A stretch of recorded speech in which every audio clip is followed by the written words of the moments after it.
Every MIHIYO strip is dosed once a day, not as needed. That's a deliberate choice, and it rests on three separate considerations of different strength, not one clean argument. Here's the actual reasoning, including where it stops being conclusive. A thin polymer film can only carry so much active before it stops holding together.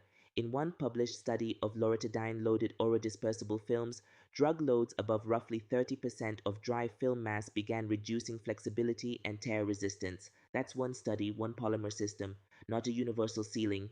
The mouth's mucosa offers a route that can bypass part of liver first pass metabolism, but saliva clears continuously, a median of about 0.48 milliliters per minute in healthy adults, diluting whatever's dissolved and limiting how long any dose has to cross the tissue before it's swallowed instead. That's often misread as proof a second same-day strip can't add anything. It isn't. No study here shows the mucosa gets used up by an earlier dose. For a passively absorbed molecule, a second dose could in principle still add to total systemic exposure. The strongest evidence is behavioral. A systematic review of electronically monitored medication use found once daily regimens hit about 79% compliance, twice daily about 69%, three times daily about 65%. That's prescription medication data, not supplements. It can't predict how MIHIYO customers actually take a strip.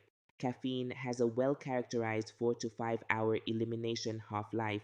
A second energy-focused strip taken mid-afternoon adds to caffeine still circulating from the morning dose, a straightforward additive effect, which is why that strip is built around one morning time dose. Melatonin is different. In vitro work on cloned human receptors found receptor sensitivity is exposure dependent, a cell-based finding, not a clinical claim about a person taking an extra strip. Sleep support uses 0.3 to 1 milligram, well below many higher dose commercial products. My own preference for a lower dose approach. A 2023 lab analysis of 25 melatonin gummy products found 22 of them off their label claim by more than the study's threshold, some as high as 347% of label. That study tested gummies, not strips, but it shows why a fixed defined dose matters. 5-HTP evidence adds a related point. A controlled challenge study in 12 healthy men found systemic exposure varied substantially across regimens, with nausea reported specifically in the carbidopa-enhanced arm. That's part of why Mood Boost sets the dose once in formulation instead of leaving redosing to the customer.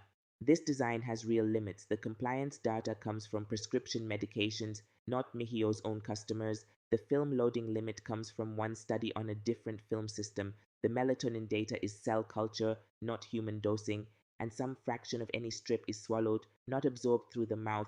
That split is unmeasured. One strip per day is a formulation decision built on three distinct considerations, not one uniform body of proof.